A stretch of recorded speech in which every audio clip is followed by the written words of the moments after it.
Ooh, boy, just like I said, another day of therapy, man. Another day of therapy here. Um, life ain't fair, is it? It isn't. It isn't. You know what I'm saying? It's just not fair. Alan, man, you the man, yo. You got it, dog. You got it. You got it. You got it, man. OKC, OKC, OKC, OKC. Fantastic game 7, by the way. I know a lot of people had it ruined for them when Tyrese went down, which, by the way, thoughts and prayers to him. Hope he has a speedy recovery. Achilles injury in the playoffs is not fun to deal with.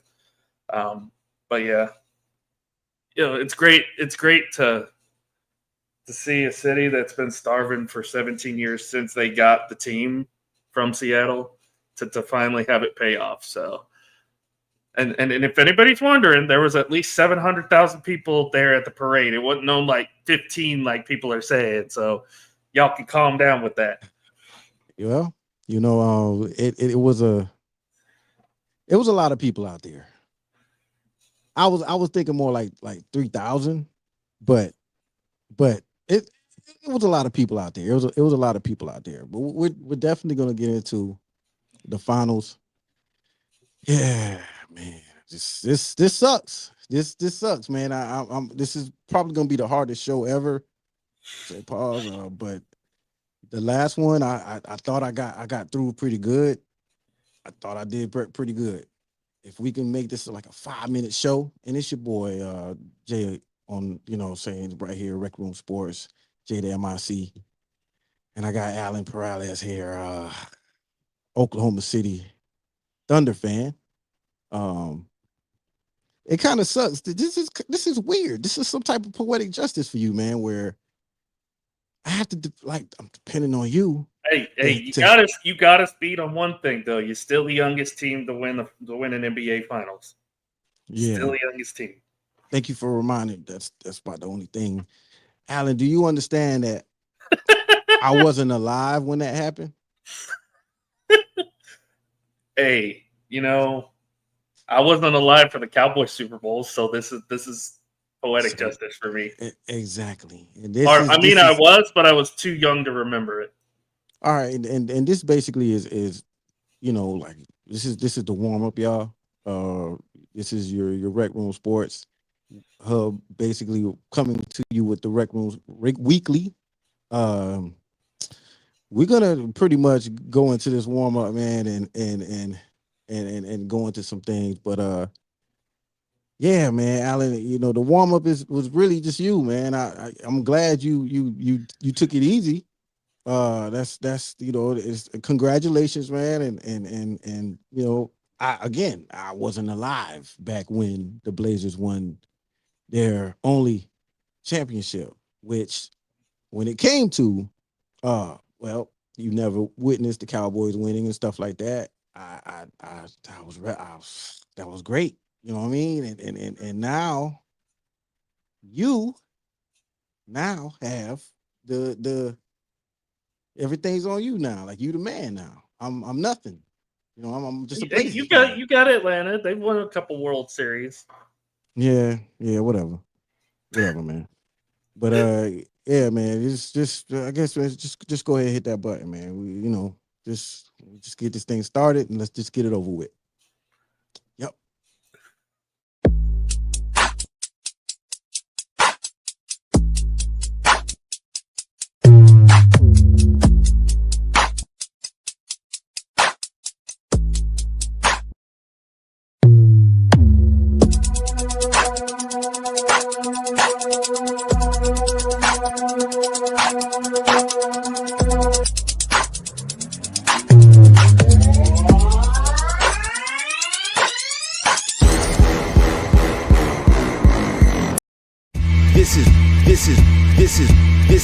This is Rec Room Sports. Olympians carrying the torch. Going where they don't go, we ain't lost. From the optics to the topics, we got this with synopsis. Think outside the boxes like Jay on the mic. Or your boy K-Wit. Joe is my coach, T-Sweat on the mix. All sports, even if you catch fish like Nate Diaz catches fist. You need to catch this episode, it's a can't miss. We go live and you should subscribe and X's and O's. We made our plan, yo, yo, yo, yo, yo.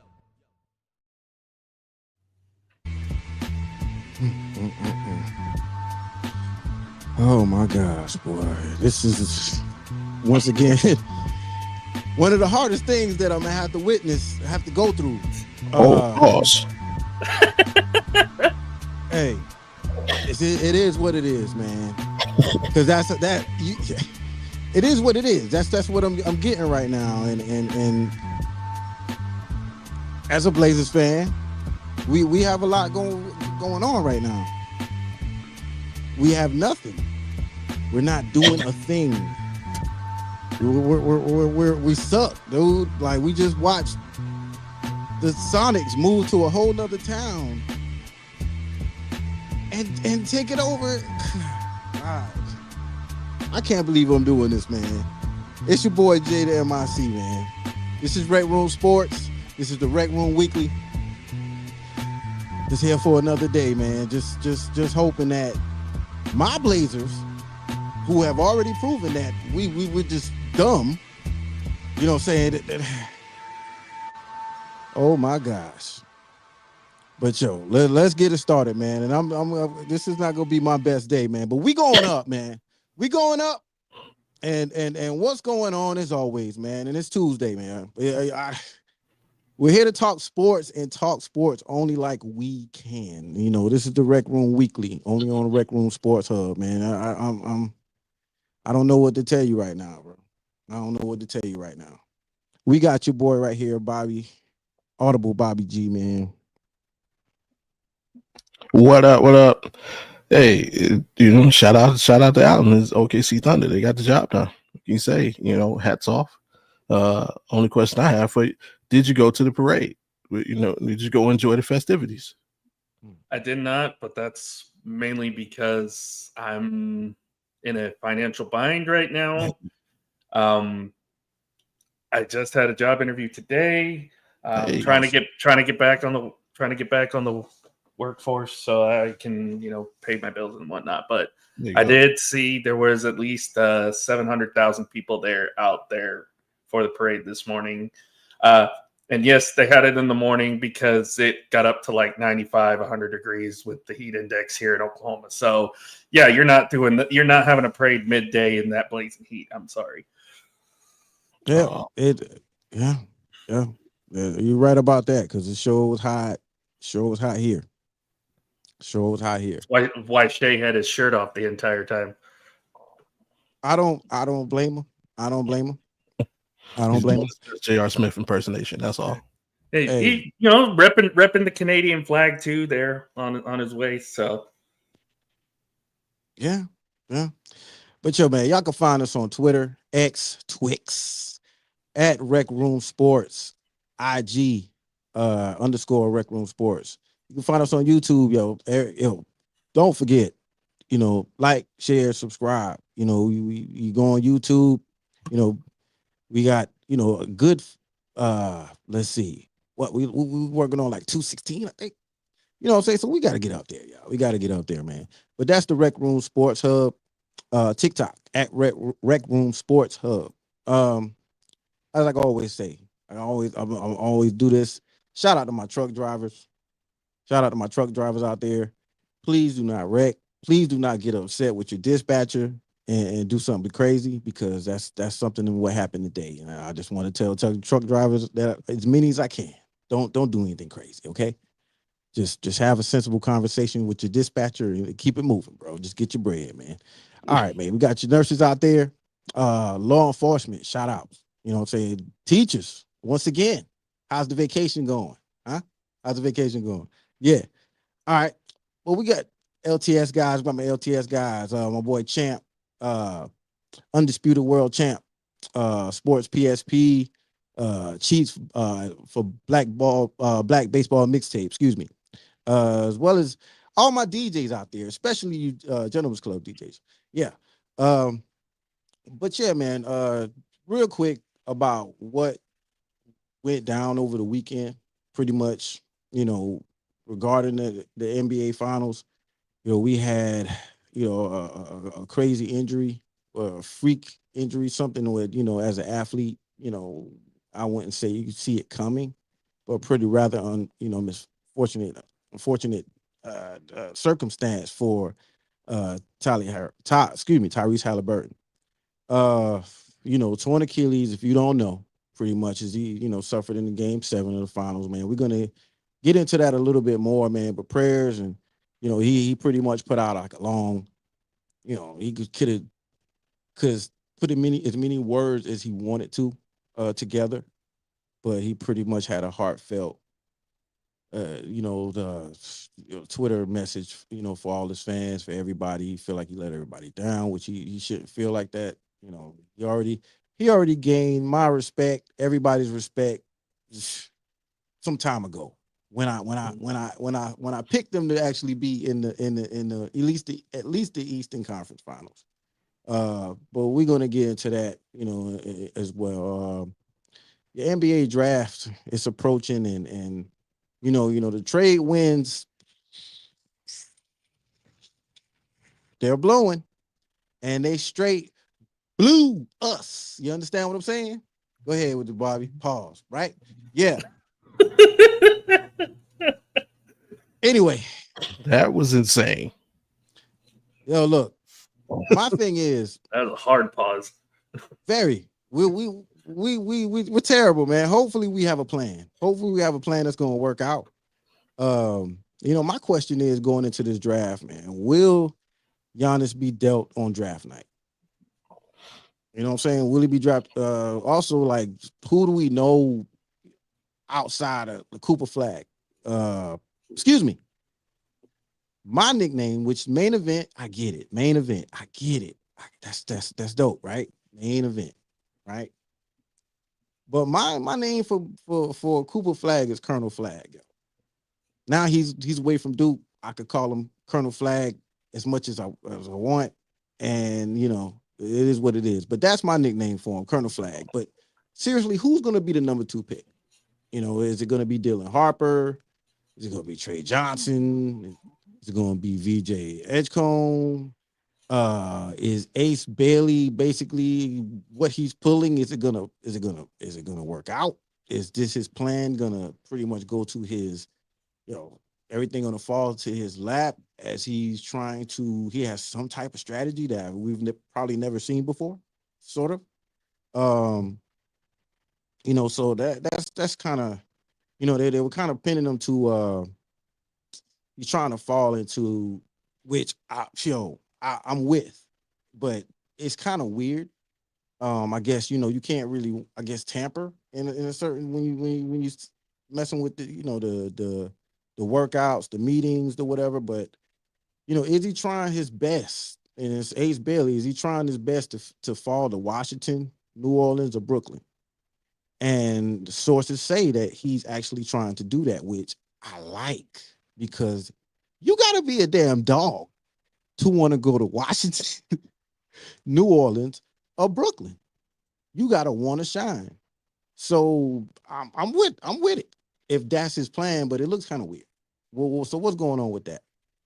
But also over the weekend, I took notice, and this is probably before this weekend. I also took notice to the Valkyries of the WNBA. They look pretty good. They beat some pretty good teams, right? The 6 in the West, but they're 7-6 of it. My check, it was 7-6. But Kayla Thornton, pretty much 15.2 point per game, which she leads the team, but you got 7 players in double figures, averaging, which is pretty good. I think the Valkyries, I think they look good to me, and I just just wanted to point that out, man. And that's pretty dope. I'm trying to prolong this freaking finals talk as long as possible, So I'm just going to be bringing up anything that I possibly can. So you also have the Stanley Cup champs, the Florida Panthers, man, winning their second straight. Second Yeah, straight second. Stanley Cup, straight. Which they're only two, but second straight. That is one of Woke the up on Edmonton again. Canada, man. I just want a Canadian team just to win. Like, well, I just want to see some province, some whatever city just go crazy, and like, I want to, like violence or anything or say anything inside a riot, but it's kind of cool seeing a couple cars turned over, burning because they won the championship. Every now and then. But moving on, man. We also got also champs. We got the LSU Tigers. God, don't remind me. Shout out to Jonathan Grisham, man. He ain't gonna let me live that down tomorrow night for sure. Yeah, I'm pretty sure. And I also want to know the Jello shot count. LSU out did pretty much every school. I think their total was more than all other 7 schools combined. From last I saw, it was about a lot. They was sitting at like 9,000, just like somebody Scott said. Yeah, so fuck with people from Baton Rouge. That's saying. Yeah, definitely. And they win their LSU winning their 8th national championship. They swept Coastal Carolina. Shout out to Coastal Carolina. Hey, you can't win them all. But pretty dope. To get that far. I think they won like 26 games straight till they got to that series, got swept. Mm-hmm. So that's hey man, hang your head high, and it is what it is. Keep it moving. Also, which is I think is kind of strange. It came up, and I'm sure there are going to be more and more people talking about it. But you got your NCAA players allowed to gamble on pro sport. Why are we even? Okay, this is gambling on pro sport. Okay, maybe we'll get into that some other time. But that was weird to see that this actually on the table. Why? Because we can have some type of collusion going on, all types of things. Why are we doing that? But also, before we get into, MLB is MLB. You got your teams dominating like your Dodgers, right? But I just got a message for the Braves. Man, we got into like the end of July to get it together, or like we're gonna see like Ozzie Albies or Michael Thomas be shipped out of there, and like get it together, please. Get this shit together. It's the best way I can put it. Please get it. I have a quick question for you. What are you getting together for? I mean, to get beat by the Dodgers? Like, hey, look, we had to be there. I want to be there in NLCS getting ass. Get beat by the Dodgers. The Dodgers are too busy pelting Fernando Tatis in the hand. So. No, when it comes to my teams now, we got a chance. Okay, we got a chance. The only team that's made me happy that I'm able to watch. We're moving on. All right, so also, shout out to my boy, man. Who? Y'all want who? John Jones retiring.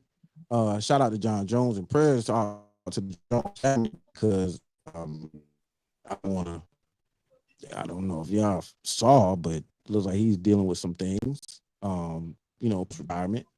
I'm not sure. I don't want to kill anybody or anything like that, but I saw some weird messages or some things John Jones was going through post retirement. Possibly a reason why he retired. But you would think John Jones, 16-0, title defense is I would say my favorite fighter of all time, probably as far as ultimate fighting, mixed martial arts, that's my guy. that's definitely my guy. And he's been like 28-1 with one no contest. Former 2-time light heavyweight, former heavyweight champion. Also holds the record, I believe, for the most wins UFC fights, which was 16-0, and is tied for the 5th most wins in UFC history. I think he was also the youngest champion when he won. So shout out to John Jones and man, so many drunk nights watching him fight for that championship, man. So many memories. So many memories. All right, man. Well, I guess we can get going here. We can get started.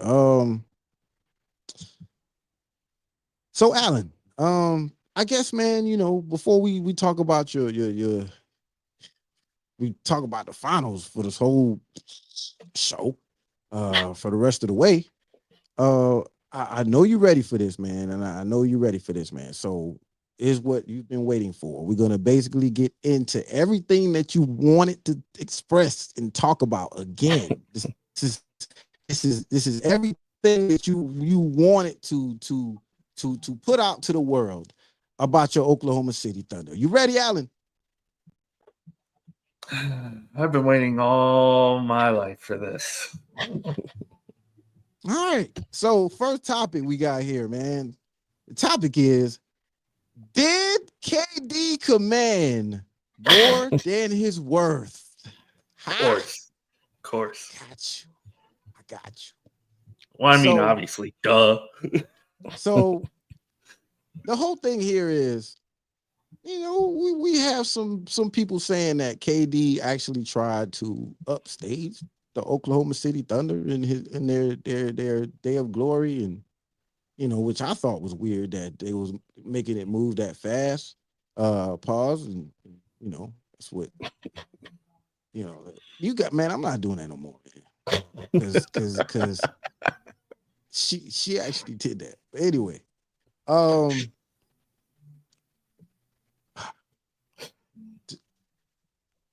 giving away 10th pick, Jalen Green, which I feel like they shouldn't have offloaded him. I don't think they should have included him in this trade. And then also Dylan Brooks, which, I mean, I would believe. Whoa, wait, yo, hey, Speaking of champions, hi Tanner. What's up, guys?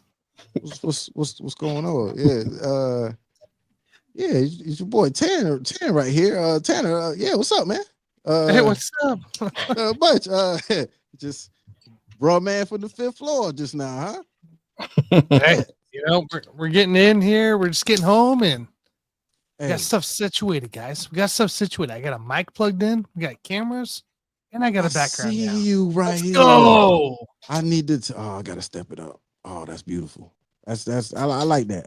I like that. Thank you. So you just happened to come in on time, man, and I was, basically telling Alan, like, of course, I'm sure you have some things to say, but we was kind of getting into the question of did KD command more than his worth? 10th pick, Dylan Brooks, Jalen Green. I don't think that's it. That's just way too much. Way too much. I feel like I would say, as a GM, you're gonna get this 10th pick, Dylan Brooks, take it or leave it. And they also got I want to say they got 4 second-round picks too. As part of that trade. Right, and then it sucks, man. And I guess, man, we're gonna go around and I guess, Alan, I would love for you to go first. I mean,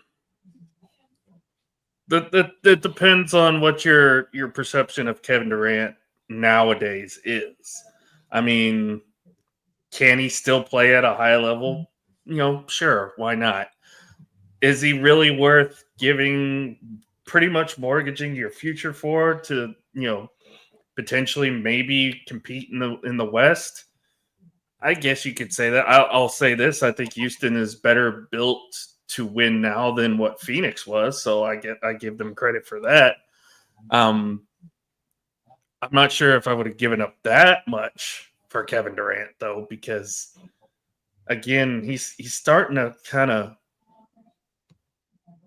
get a little bit past his prime, not quite there yet, but you're starting to see a little bit of rust on KD at times, and especially if if the injury bug gets him, it's going to be like, okay, well, now we got to live with our decision. But it's Houston taking a gamble because they feel like that maybe they're one big piece away from competing for a title.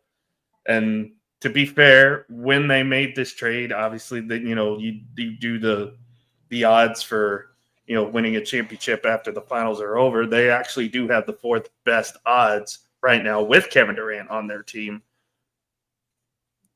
But I got to see it first. I got to see what this team is going to look like. I got to see how good Houston's going to be. Because remember, this was much like OKC, this was a very young team as well put together in Houston. And they were the second seed in the West. Not much was expected of them. They kind of came out of nowhere last year, and they even took a Golden State team that, say what you want about them. You still had Steph, you still had Draymond, you still had, a couple good pieces there, took them to a 7-game series. What does this do for Houston in the future? I think you're still going to be a playoff contender for sure. But again, I have to see it to believe it because honestly, I think I kind of agree with you, Jay. I think they gave up a little bit too much to get just one guy, Kevin Durant. Yeah, I'm just not cool with that. I just really feel they are really putting him on a pedestal I'm like, damn, Jalen Green. I think Jalen Green and you started to see a little. I guess they started to put him in the back of the rotation, sort of to say, not like a bench player, but his minutes started to go down during that last series, which somebody pointed out to me, and I was like, still though, he still is athletic, he's young, he can produce, he still has some upside to him, and he can produce like as if maybe a KD, especially with KD getting up in age. Just I don't know. What you Houston think? does love our sloppy seconds though, because they've had Harden, Russ, and now boy. Kevin Durant. So Okay, sloppy seconds. I got you. You keep throwing that one in there, because I'll give you that, man. I'll give you that. Yeah, Bobby, man. What you thinking? Some good info was said, but I don't think they gave up too much. Like, it depends on how high regard that you hold Jalen Green. I don't hold him in that high regard. Like, is he a top 5 shooting guard in the league? No. Is he top 10? I don't think so. Is he top 15? I really have to count it out. Like, he's a solid young player. He's really kind of this past year was almost like a breakout season. When you look at like the Rockets, like hindsight is 2020, right? Like Alan, like you said, they're in a better situation than Phoenix was, but that's only because we know Phoenix failed. Like, if you could erase from your mind and you put these two teams side by side, I'm guaranteeing you 9 times out of 10, you're taking Phoenix. I'm taking KD, Devin Booker over any combination of KD and anybody from the Rockets, because who on the Rockets is better than Devin Booker? Only KD. So to say that they're clear cut that much better, I don't think we could say. We only because we know it doesn't work in Phoenix already. Now, I do agree with you. We have to see what it looks like, which is absolutely correct, because you're talking about a team that just got bounced by the 7 seed. So without KD, we know it doesn't work. We know the rest of those parts don't work. There's also why I come back to why I don't think it was too much. Like, you have to throw Dylan Brooks because KD's taking the spot. So that's one spot down. I don't think Houston was in a position to say, take this or else, because rumor has it, the Cavs were ready to give up Darius Garland. He's a 2-time All-Star point guard. What are we saying? Phoenix been lacking for the last 7 years. A point guard, right? Right. With A their true point guard. Yeah, a real point guard. We also had a first-round pick to Debatable. give, and we had multiple seconds to give. So, yeah, I don't think Houston was in a position to really say no if they wanted to go, put all their chips in the middle. So, but, I mean, I'm right along with Allen. Is it going to work out? Like, we have to see. Just looking as it stands right now today, they're clearly not the best team in the West. That's still OKC. Are they the second? I don't know. I just watched Ant-Man dog walk a KD-led team in the playoffs. So I'm not going to say the Timberwolves are the second best team. I'm going to say Anthony Edwards is the second best team in the Western Conference. Are they better than this Warrior squad with a full season under their belt? I don't know. Are they better than the Nuggets? I don't know. So I mean, right, like they pushed all their chips in the middle, but there's some come on. Apparently, Luka Doncic is in shape now. Are they better than a Luka and LeBron led team for an entire season? We don't know. So we just got apparently are favorites to get Bam Adebayo too. Yeah, so we just got to wait and see.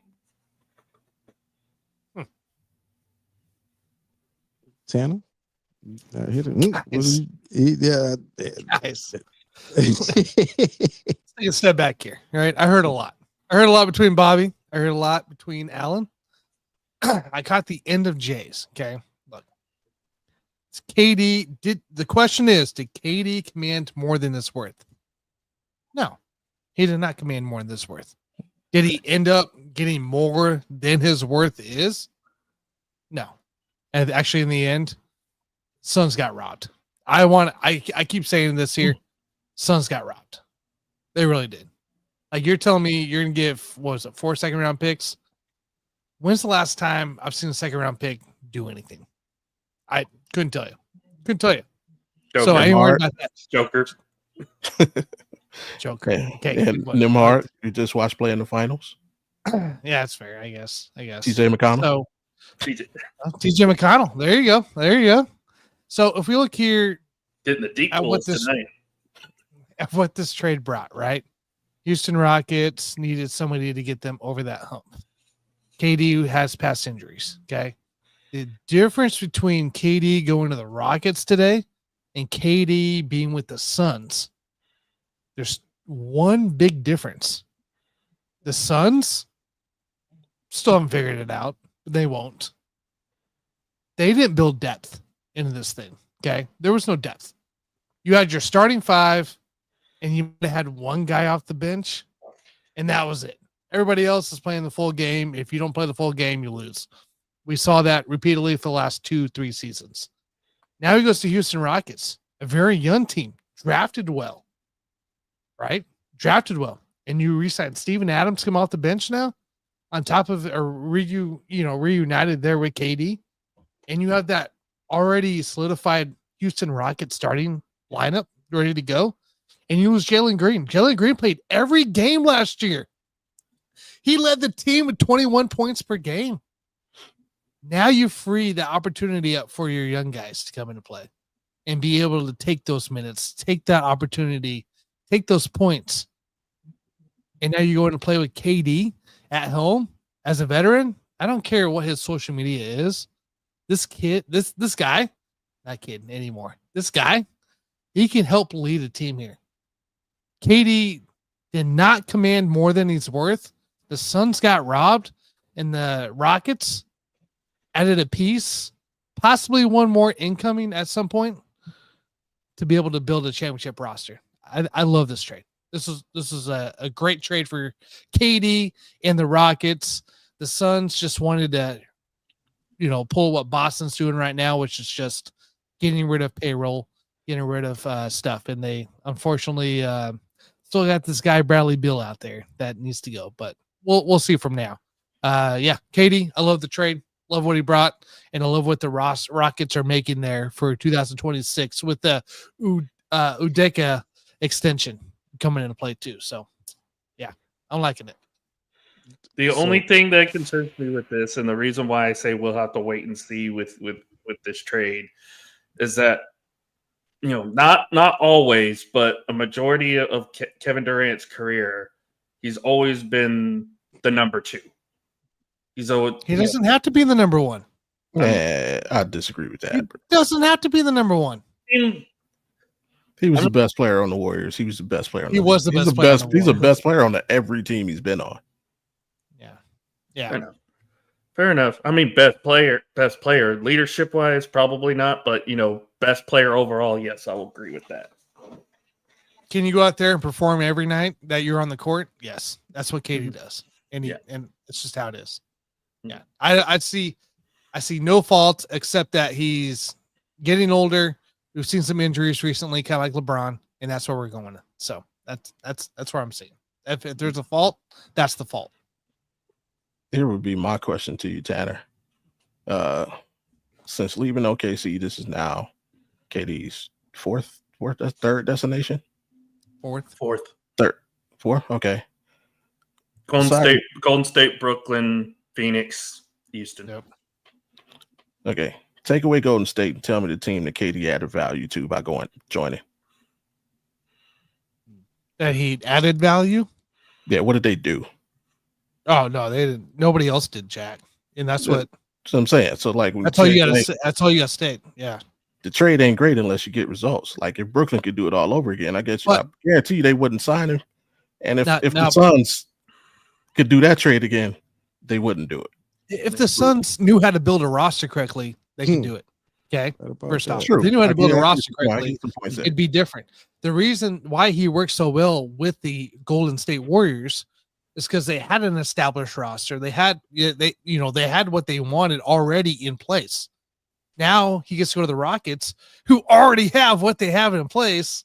And if you can get Fred VanVleet with freaking extension that they're trying to do, you're set. Like you legit, KD doesn't have to be the one.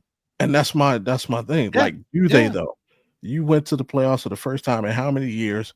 You were literally the underdog to a 7 seed who proved everybody right by beating you. What do you have figured out? You don't have anything. You just made your first mistake. You shouldn't have made the freaking playoffs to begin with. You weren't projected that way coming out the draft. Coming out of the draft, I wasn't talking Houston. I can tell you that much. They weren't talking about him as finishing number 2, but they were talked at as being a lower seed. I mean, maybe a play-in team, right? At most. Mm-hmm. So hey, again, nothing but future. Look what OKC has done year after year. Houston's kind of following the same steps there, but they got a vet in place now. And I don't know. I think it could be only good for Houston if things go well. Now, personally, guys, from a lock it in standpoint, as soon as these wins start dropping for bets, I'm dropping the under on Houston big time. That's just a betting style for me. So don't you worry about that. Here's the thing, like you said, it can end up pretty good. They could be good this year, or it could be exactly what the Clippers got when they got Paul George. No. That's not the same situation. And also, the Rockets doesn't necessarily need Kevin Durant to be able to be another, number 2 going into play, number 3. So I think honestly they're in a better situation to take on those injuries in that playing time or whatever you want to call it and move on from there. So that's just my take on it. I don't mind the trade. I like it. They sit well. And I personally think they make one more big move to bolster that offense because that's a buying team right now. Right. And we're gonna see it, and definitely on the Phoenix end because our sources say Devin Booker is requesting a trade, which we'll see how that works out. Is that true? Is that solidified? Like, are we talking about Booker actually requesting trades here, or is that somebody just? I mean, it wouldn't surprise me with the way, like you said, like we've talked about, the way that organization has been run the last few years. If you're Booker, you request a trade last year, not this year. We'll see how true that falls to be, claims to be. Also, the fact that we're talking about, like a whole team full of shooting guards, a whole roster full of shooting guards, and you know We we're still gonna. haven't got a point guard. Yeah, I just I just feel for the Phoenix Suns and hope that that they I don't know what to say about them because it's been an enigma. It's been weird. Their So own's terrible. That they might here in the. I don't know how long it'll take. It may not take that long. They might be the worst team in the West this year. maybe they fix it this summer. As you see, anybody can be fleeced. Their owner has to learn how to stop holding grudges. No, you know what it is? I'm pretty sure James Jones is still the freaking GM or whatever we're going to call it. I don't know how he's not fired yet. Because the owner, I don't know if you guys know this. Oh, no. The owner? He comes from Detroit. Oh God. All right. This already makes sense. All right. He comes from Detroit. He's all I trying need to to keep hear. pace. He's trying to conquer Dan Gilbert. Him and Dan Gilbert hate each other. So I'm talking like they talk about each other's wives and like they they hate each other to the point where Dan, he owns the Rocket whatever it is. Rocket Mortgage. They had advertisements in the arena in Phoenix. The first thing Matt Ishbia did when he bought the team, got them out of there. Like he hates Dan Gilbert. That's why I really don't believe that we would have made a trade for KD because Ishbia would have nixed it. But his mandate when he got there was, oh, Dan Gilbert just won a championship. Watch this. And that's how he built his team. He put the team together too fast. You're and everything is you're right. That's why it was built wrong because he wants to out Gilbert Dan Gilbert. Oh wow, That's unreal. Oh my gosh. that sucks. Well, hopefully I that believe team it. gets sold soon. Well, no, they just bought some. They just bought. Well, we're gonna see how that turns out. Now, seriously, because Phoenix is. I think the NBA needs to take over Phoenix for real, like they did. Yeah. Never mind. You can move Phoenix back to Seattle. They're free. Just let's just move on. Let's just do this, okay? Let's Come on, get that man his flowers. The only person that we would say is out of all this situation, back to the finals and what took place. A lot of people are gonna say or are saying basically, hey, should Halliburton have played? Which, again, no doubt about it. He said it so many times. He'll do it again.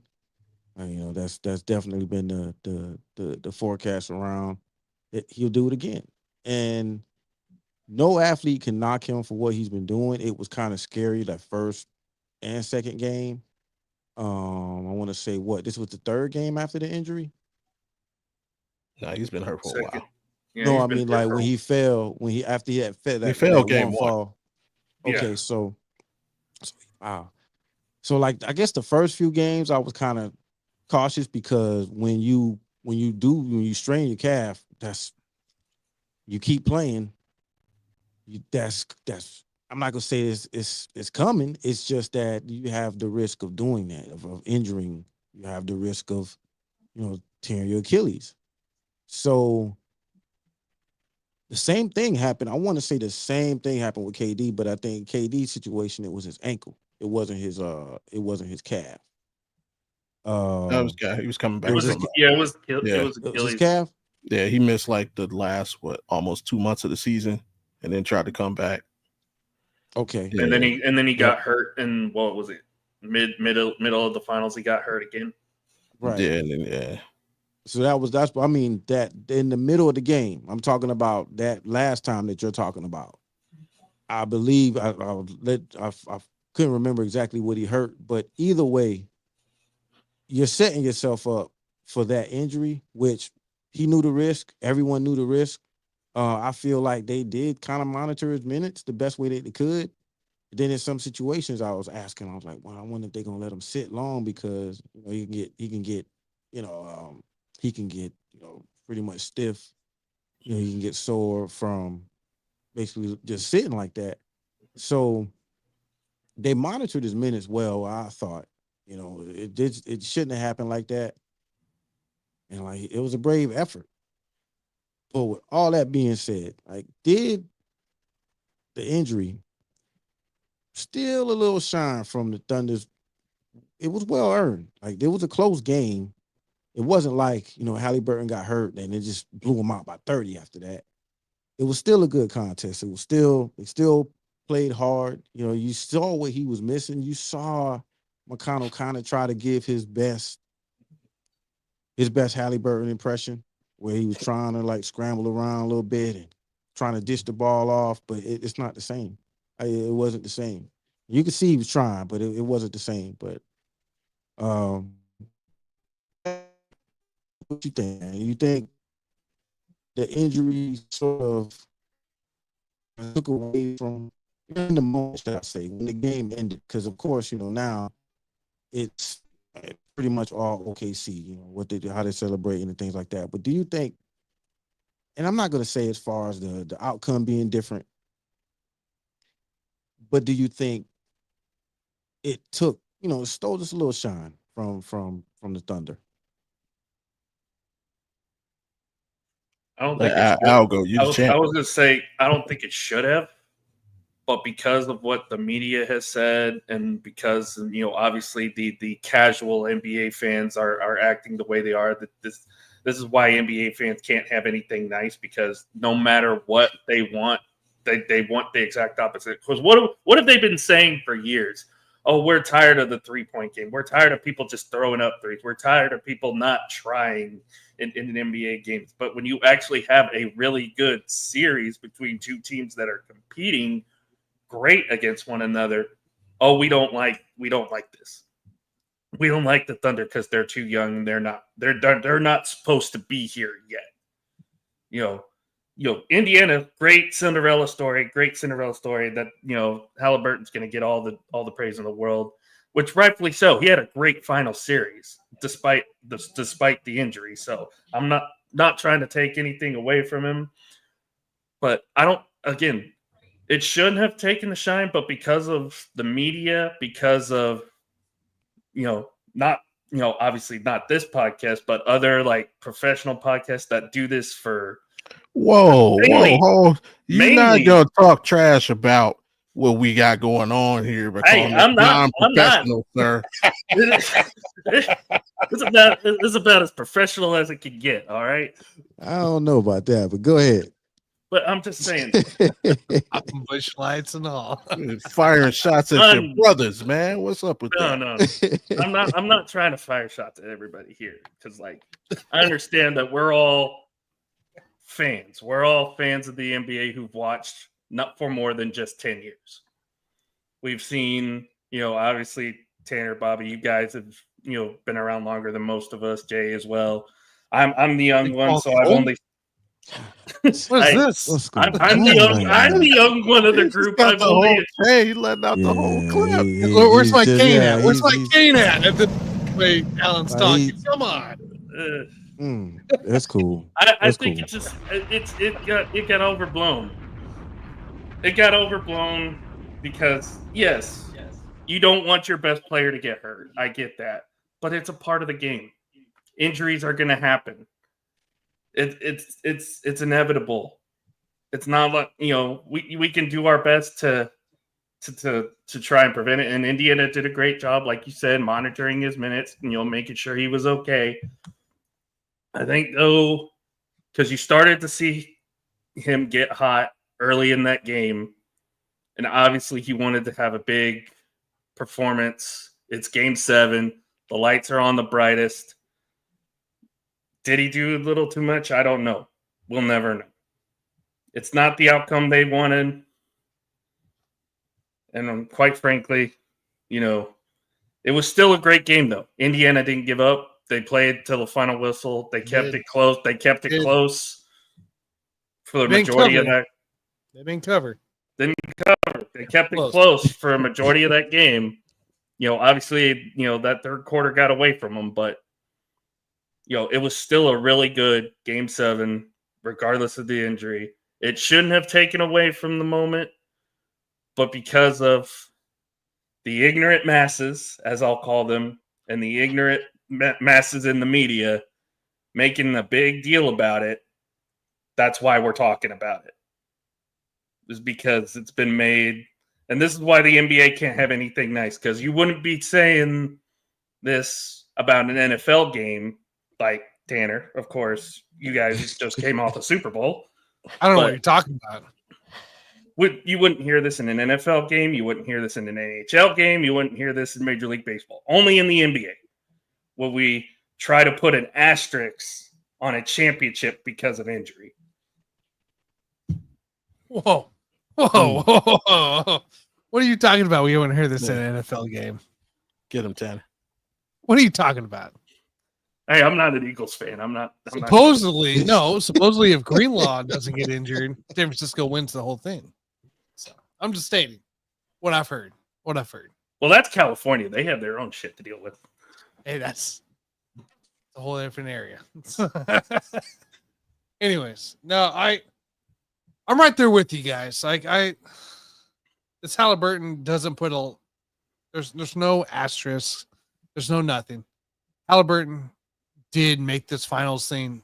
It was a series, right? It was a series because of him and the Pacers and what he brought with the attitude and everything else. Unfortunate to see the injury, and it's not the first injury that the Thunder saw in the playoffs, but we won't go into that. And it's just kind of how it is. It really is. So I'd rather hear something about a player put an asterisk on, unlike the common theme that we had last year right here, that referee. There's probably more talks about the referees in the NBA finals than there is Halliburton, but hearsay from there. So Thunder deserve their gold. I mean, you were number one team in the league for however long between Cleveland and Boston, and rightfully deserved. Like, in the end, you should have won it, and you did it. You did it, and that it's over. It's finished. So enjoy the championship. Halliburton injury does not put an asterisk anywhere. Does not dampen this celebration as it shouldn't. And in the end, rightfully deserved. If you're number one throughout the whole year, go win it, and you did it. So, congrats. That's all I got to say.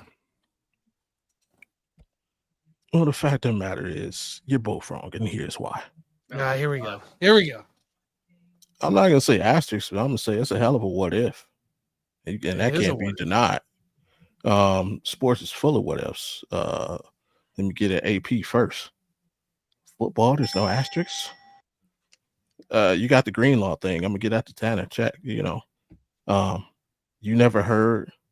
Well, Malcolm Butler, he didn't get hurt. He got benched in the Super Bowl. Like, he would have single-handedly stopped Nick Foles from throwing for 800 yards and catching a touchdown. Right. Like, there's asterisks in every freaking sport. My own Cleveland team, when we won the World Series, the phantom rain delay when it never rained, but we got a rain delay. They cost us another thing as a Clevelander. I'm never gonna hear the end. Well, if Draymond Green didn't get suspended, LeBron scored 40 in that game. What people forget is Kyrie Irving also scored 40 in that game. So for whatever you think Draymond would have did to LeBron, hey, okay, LeBron would only score 30. Guess what? Kyrie would have scored 60 then, because he was rolling that game. Like, and in this one, like, it's unfortunate. And have you guys all seen the movie Troy? Yes. The famous fight scene, and Eric Bana falls, and Brad Pitt is like, nah, get up. I'm not going to let a stone take my glory. The Thunder wish they could take that moment back, because I guarantee they all knew if we win this game, people are going to point to this. And I'll go to Tanner. Tanner, you do me a favor. What player had the most 3-pointers made in Game 7? Is that McConnell? Nope. Who had one more guess? Tyrese Halliburton. Thank you, Alan. Alan heard me say that earlier on Ball and Buzz. Shout out to Ball and Buzz. No. Here's the thing. I remember because as I was listening to the radio because I was still driving at the time. He hit like 4 threes right at the beginning of the game. Yeah, Tyrese Halliburton had the most 3-pointers made in games. I didn't even think about that. Yeah, he started off on fire. Yeah, okay. By far, it was about to be his best game of the series. Because they started shooting 30% from the field, but they were like 5 of 7 from 3 points, and 4 of those were Tyrese Halliburton. Yeah, and it's like him missing the remainder of the game. It's the comment thing. I know what you're looking at, Tanner. There you go. Okay. I was. I'm just use my psychic abilities. Where's my screen all black? Yeah, it was by far going to be his best game of the series, and we've seen throughout the playoffs when he starts on fire, he usually has a huge game. So it's like, yeah, it's gonna be there. It may not be Ashley, but it's gonna be a what if. What if Tyrese Halliburton was there in the third quarter to calm everybody down and get a crucial bucket when they needed it? What if he was there in the fourth quarter? Can they complete that comeback like they've done, like we've watched them do several times in the postseason? Like, it's just gonna be there, and unfortunately, it's gonna be a story, not the story, but it's always gonna be a story when people talk about this finals. He led Indiana in scoring at halftime. Yeah, and that's wild because they were up. They were up by 1. They were by a point. Had it not been for Tyrese Halliburton's hot start, that game would have been over by halftime. Yeah. So it's just unfortunate, man. Yeah, it's it's sports. It's NBA basketball. It's you play at a high level. Things like this happen.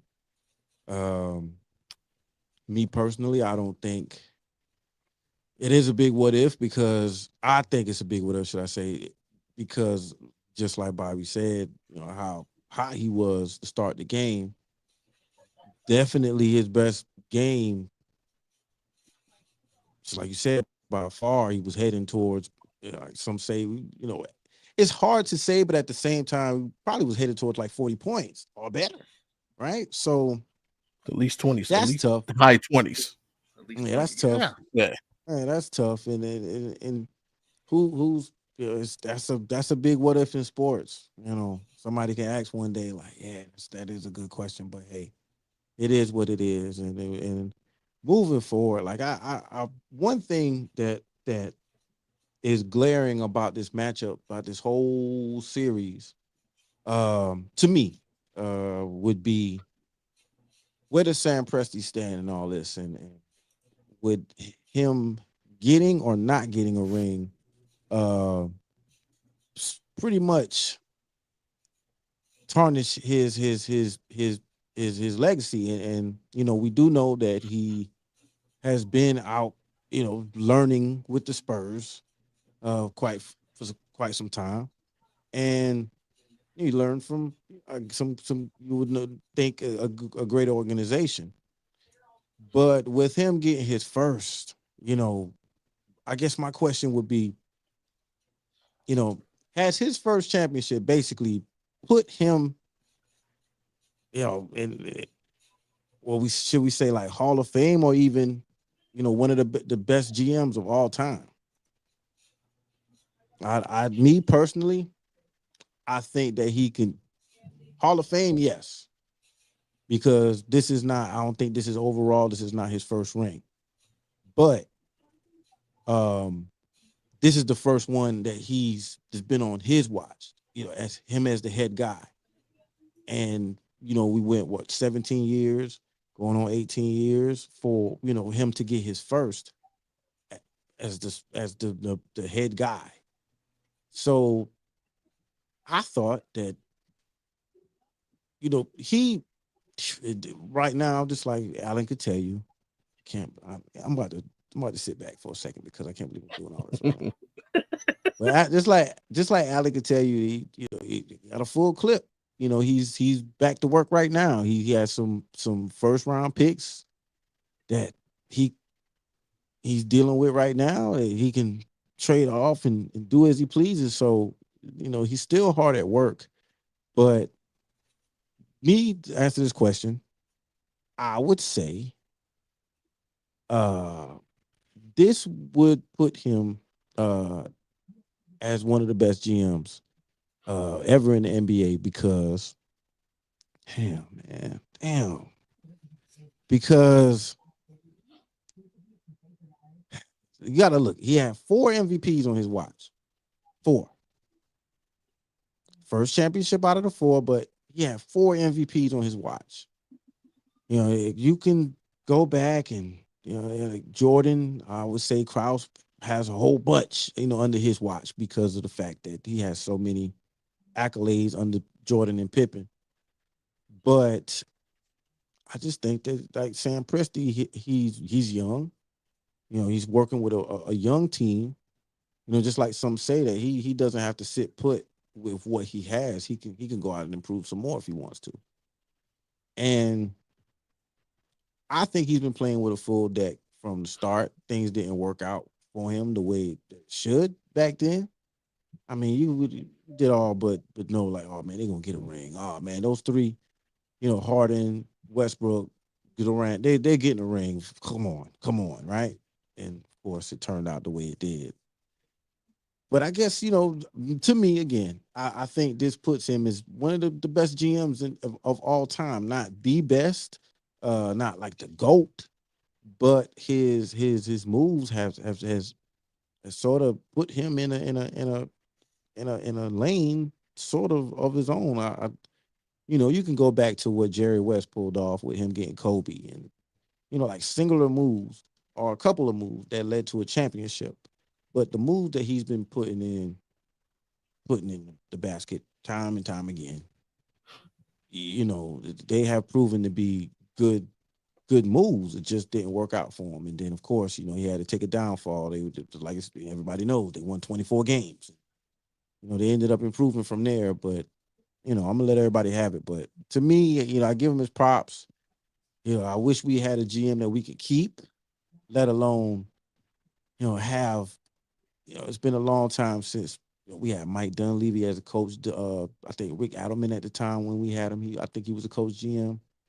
Um, we've had some good GMs, but, you know, I'm gonna let y'all have it, man. I think I'm about to throw up. But we gonna start off with somebody. Go ahead, Bobby. He would. I think he's definitely creeping into the top 5. I think, matter of fact, I would put him ahead of a lot of people. Credit Bob Myers as being great. I would definitely put him above Bob Myers right now.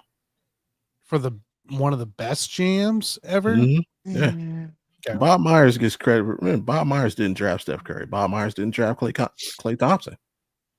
He was the beneficiary of their careers. If you look at a lot of his move, like, who's Bob Myers' best draft pick? Harrison Barnes. Like, so he gets credit for, you know, his best move as a GM is signing Kevin Durant, but I would give more credit to Draymond Green for getting Kevin Durant to Golden State than Bob Myers. Remember, he was the one that called him crying from the parking lot, right? Yeah. And then the whole team took the trip out to the Hamptons to go recruit him. So it's like, Bob, what'd you really do? Whereas Presti made these picks. He picked Durant, he picked Westbrook, he picked Harden, he picked Serge Ibaka, he picked Jeff Green. He made the right moves to get 40 million draft picks over the next 5 seasons. He made sure to acquire SGA. He you know, convinced Chris Paul to play a season that he didn't want to in OKC and teach SGA how to be a leader and a point guard in this league. He did more as a GM than Myers. Absolutely. And so the upper echelon, though, I'm always gonna hold Jerry West in high regard. It's probably the best. He pulled a fast one on the Hornets to get Kobe, right? And you're right, Krause. I think I would always hold him in the 2 spot, man. Krause didn't fold. Set it and To forget it. but he didn't fold to the pressure of having a superstar on his team. Like he never kowtowed to anything Jordan wanted. People would say Jordan never had bullshit. Jordan wanted things from Jerry Krause. Jerry Krause just held his ground and said, "I'm going to run this team the way I want to." So those two, I think, are 1 and 2. And then when you talk about 3, that's when I have to consider going to a Presti, maybe a Pop, because a lot of people don't realize Pop was GM for us. Pop, Buford, Pat Riley. Yeah, Riley. Then you got to bring, but he's in that grouping in the discussion of probably 3 to 5. Yeah. So, absolutely, man. Okay. I mean, I'm right there with him. I think it's considered. I think it's considered that. Look at your draft resume.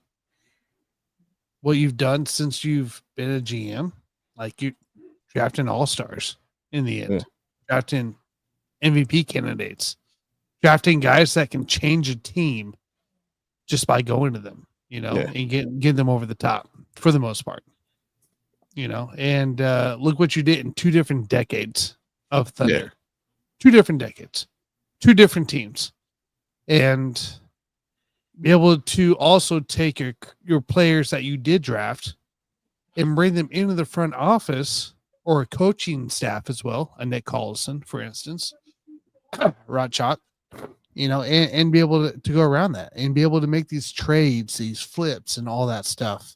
And then you go out and we can talk about the MVPs all we want, but winning the championship, that's what put you over. That's what put Sam over. Was winning this chip right here. Yeah. That was the ultimate deal. So I will put him in the top 5. I will put him in conversation of the top 5. And depending what he can do, capitalize on what he currently has on this roster and really players that haven't even played yet that he drafted. We call it topic. Yeah. Hey, let's see what happens. See what happens there. But yes, I will. He is top 5. Currently, conversation a top 5 in my book. Definitely. Yeah. I mean, obviously, I'm going to be biased and say yes, too. But, I mean, you look at what he's done throughout the course of this franchise since they came to – even before they came to OKC. I mean, you go back to when he first started with Seattle in 2007. He basically turned Rashard Lewis into SGA and Jalen Williams.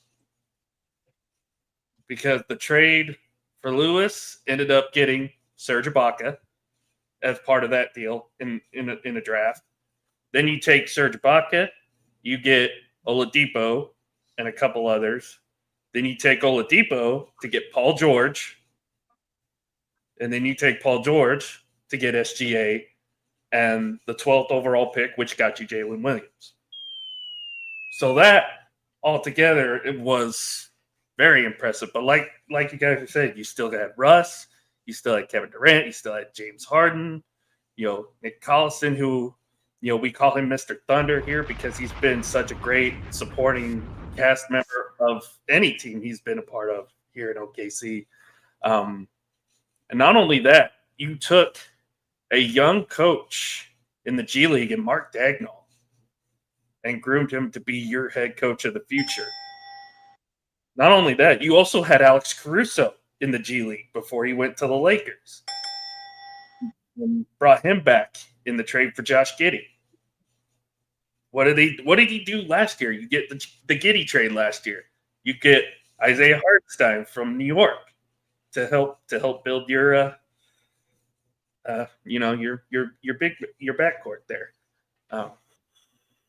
So yeah, well put together team, and then like you said, there's so much more capital that they still have left. They have, I want to say they have 18 and 24 in this draft, and then they have 3 picks next year. One of those is a top 10 protected,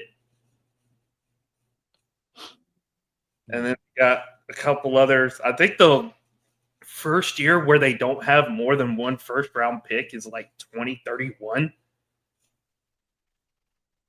So even with all the things we're going to be talking about in the future, whether it comes to contracts, whether it comes to, stuff like that, Sam Presti has done a magnificent job of wheeling and dealing with the entirety of the NBA. And I think Sam Presti has kind of showed the NBA that draft picks are more valuable than what people think, because you can build a team with draft picks. You don't need to just go out and trade these out to go get a superstar player or, high-level talent, support player, or what have you. You can build a team. And I know Golden State did this beforehand, but you can build a championship-winning team off of draft picks, role players, and what have you, as long as the team meshes well together. And I think one thing that puts this team over the 2012 team is I think this team gelled better together than that 2012 team. No disrespect to that 2012 team, because it was a good team. But this team, while it didn't have the superstar power, it gelled better together than the 2012 team, which is what I think put us over the top. I mean, they also didn't run into LeBron James. That doesn't help, or that doesn't hurt, I mean, true. But one thing that y'all mentioned, and I would say the only happy moment in all of this has been watching Nick Collison get his ovation as if he shot the winning shot in Game 7, and I loved it. I loved it because I believe he's been the longest tenured player in franchise history. Yep. He's got his number retired. I think he's the only team player that has had his number retired so far in the Thunder organization. And he joined on to the coaching staff, and well deserved. Nick Collison is probably the most beloved player in the entire organization, in the entire state. And also he, if for people who never got a chance to watch Nick Collison from OKC, even to, the Seattle days, please check out his stat lines at Kansas. Dude was a fucking monster. Do you hear me? Yeah. Roy Williams had that boy 20-20 about every night. And I'm not, it's, for him to transform his game the way he did in the league and to last as long as he did, it's like, that was a smart thing, I guess. But at the same time, man, again, if you don't know much about Nick Collison, definitely get a chance, check him out, man. It's his Kansas Jayhawk. People will always remember Russ, KD, and Harden as part of that big three, but Nick Collison was really the glue that kept that team together. Right. He was also like 25 years old for like 5 straight years on NBA 2K. I swear to God, every time he turned that game on, he was 25 years old. I was thinking, hold on, this dude been in the league 30 years. He's still 25. Even the game showed him love. Like, let's just let Nick Collison just stay timeless. And then, How old is he again? How long has he been in the league? I don't know. Just make him 25 years old. He'll be fine. He looks the same anyway, so Hey, y'all. Man, he's what? I'm trying to think. He's basically Keanu Reeves. He doesn't age. Oh, wow. So for his body and playing days. That's about it. Pretty much. But y'all, guess what, man? We got past the first hour some minutes ago, and I always end and start every hour by pretty much getting myself back, jolted up basically by saying we going up on a Tuesday, y'all. And once again, it's the Rec Room, guys. I don't think I did it last week. And my fault. And we're gonna go around the room. Basically, we're gonna start off with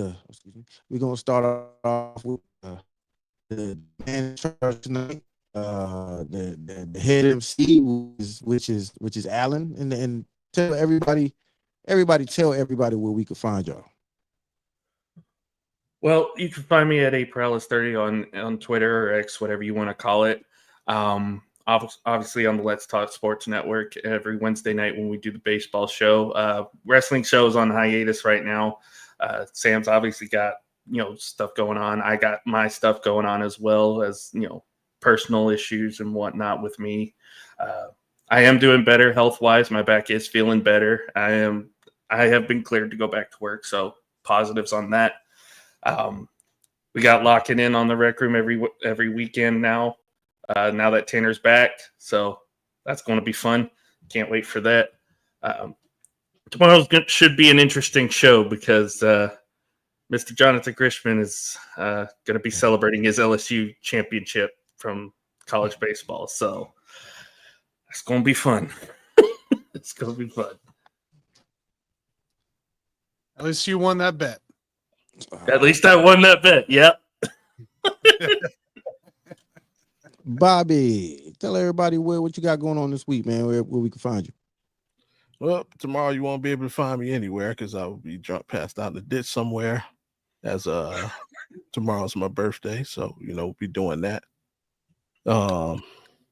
Actually, no, I'm gonna eat this red velvet cake. That's what I'm gonna do. You find me right here. Audible Podcast on Thursdays and Fridays. Thursdays we do our reaction show, and on Fridays, we get to the main thing, which is the Audible Sports Podcast for sports meets life and culture. That's it this week. If he's got the time, AP is gonna join us, and we're gonna give him his moment to shine and gloat,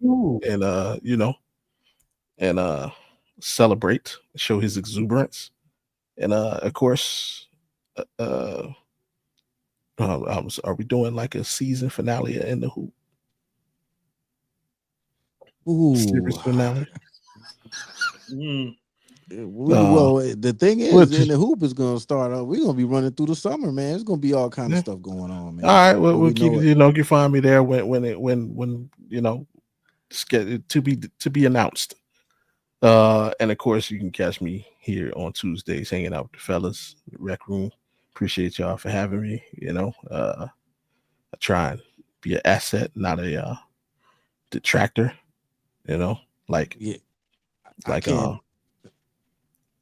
What?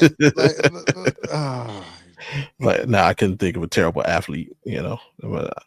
My mind is elsewhere. Ben Simmons. Simmons. I thought Ben Simmons was coming. I ain't even think. I don't even count him no more, man. That dude. But yeah, and hey, that book's selling though. It is, man. How to cash checks for no reason. Catching on. Yeah. I can't see he's on the plan. Kawhi's on the plan. Kyrie and Anthony Davis, they on the plan next season. Yeah. Unfortunately, Tyrese Halliburton gonna be on the plan, but we know he'd like to be out there. A lot of guys on the cash checks plan. Tanner, what you got going on this week? Where can we find you? Guys, I'm back. Oh, welcome back. I'm hooked up. Background set up. Like I said, we're set. Let's see here. Starting next week, guys. Next Wednesday, the sports buffoons, will be returning. Hey, raunchier than ever, I'm sure. At this point, it's gonna be more remote. It's not gonna be as much in person, more further away. So, but with Sports Buffoons should be returning next week. We have a lot of NBA topics to cover. We'll be talking a lot of NBA next Wednesday night. On top of that, guys, Tuesday nights right here on Rec Room Sports Hub, and then lock it in on the weekends. It might be one show for a little bit, Alan. It might be one show for a little bit on the weekends, but that's okay. We're gonna make this thing work. We're gonna have some fun with it. Hey, we started a new format. I don't know if you guys heard about this. Okay. Lock it in on the weekends. Everybody gets $100, and they have to put 3 to 5 bets towards that $100. And basically, it's confidence bets, right? So See how it goes. We were positive. I believe, Alan, I was the only one that was negative. you were the only one that was below.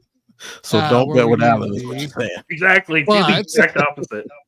As a group, I believe we only lost like $100. So, it wasn't bad. It wasn't bad. So as a group, and we'll be excited to return for night 2. So, but yeah, catch me there for now. Also, check out Basement Brew Fantasy Football. Fantasy football is ramping up, guys. I don't know if you guys are aware of this. It's ramping up. I will be editing these videos from Mikey Henninger, and we'll be rocking some Basement Brewed Fantasy Football here. Continuing on, I got a video to edit here still this week, and we'll be getting it out for next week. So stay tuned for your fantasy football stuff. But we're back at it, guys. We're back at it. Let's go. Fantasy Hey, football That's after what I'm dark. talking about. Thank you And too Bobby, much. man. Hell yeah, baby. Let's go. I want to give a shout out to Tanner.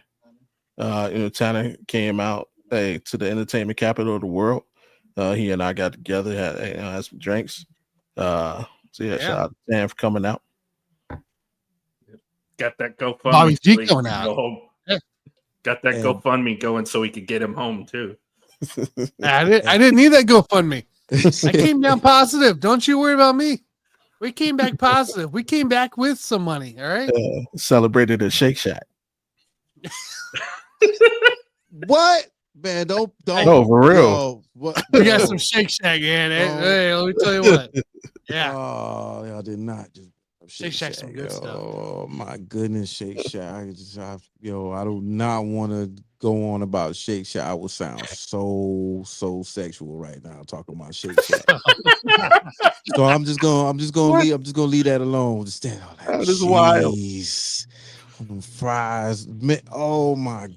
Oh boy. Somebody Don't have mute Shake this Shack man. with Jay. I need a double. Don't have Shake Shack with Jay. Is what I'm hearing. I'm telling you. Don't go out to Vegas with Jay, is what I'm hearing. Well, actually, don't come That out could be a there. different party. It's coming. It's coming soon, y'all. Very soon. I mean, Countdown. hey, Pause. 53 days. 53 days. Y'all go see. Anyway. just don't come not out next Vegas. month. I won't be here next month. I'll be in It's Texas cool. I could just keep. from the 9th to the 16th. I'll just be back. I'll just come back again. It's cool. We're gonna be fine. We're gonna be fine. We're gonna be fine. Trust me. We talk real quick before we end though. And Bobby, damn, it's for your birthday. It's your birthday. No, it's not. It's I only get it. 9/22. Let's go. I get it. Over here though, it is your day. Though. The calendar basically is, the calendar says it's your birthday. Hey, for everybody tuned Definitely. into the audible, though, you can wish my aunt a happy birthday. It's all we have the same birthday, so she's always Happy birthday in to the your chat. Oh, happy birthday, Auntie. Yeah. And Bobby. And she's still on the East Coast, so it is actually her birthday right now. See, happy birthday, Auntie.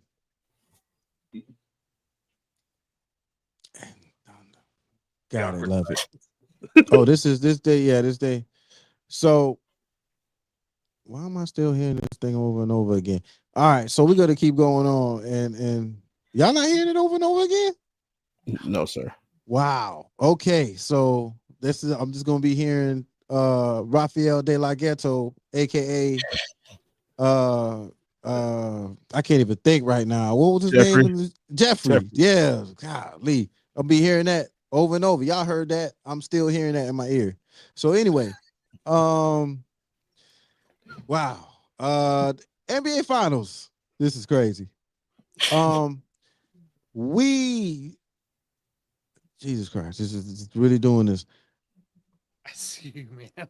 Y'all see it, y'all. I'm hearing this repeatedly. I remember I used to tell y'all about that before. I just checked the settings too.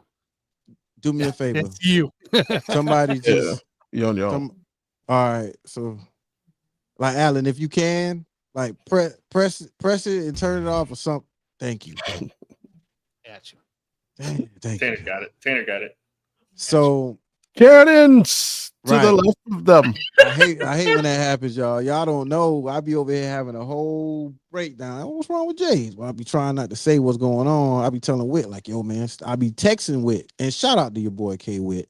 Shout out to your boy K Hey, Wit. Maybe he's at watching. the very least, you understand time zones. Oh my God. Yeah, I damn. I wish I had all Shout the out to Wade. sound effects over here at my disposal.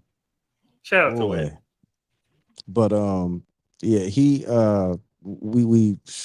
I'm sure he's watching though. He's been watching.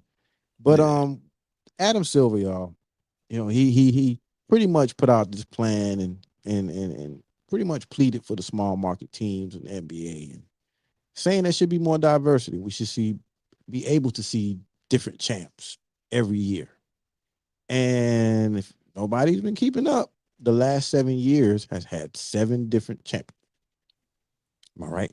Am I wrong? I don't know. Mm-hmm. Pretty sure there's 7 different champions. Actually, And we have the parity that he's wanted. I guess with that being said, and like I said, me as a fan of a small market team, I was thinking when what I had in mind when he was saying that was like, oh man, we're gonna get a championship. All right. Right. All right. All right. So with this being said, NBA finals. And like, are we seeing this trend? Are we going to keep seeing this? Are we going to be seeing, every year it's going to be a different team, or, small market teams are going to be going for the championship like we had Indy and OKC. Hopefully we're looking at Portland and another small market team. 1 year. Please, but as a fan of a small market team, I do appreciate it. Sort of is wrong team. Like I said, when he was saying this, I was like, yes, this is our chance. This is our chance. No, it hasn't been.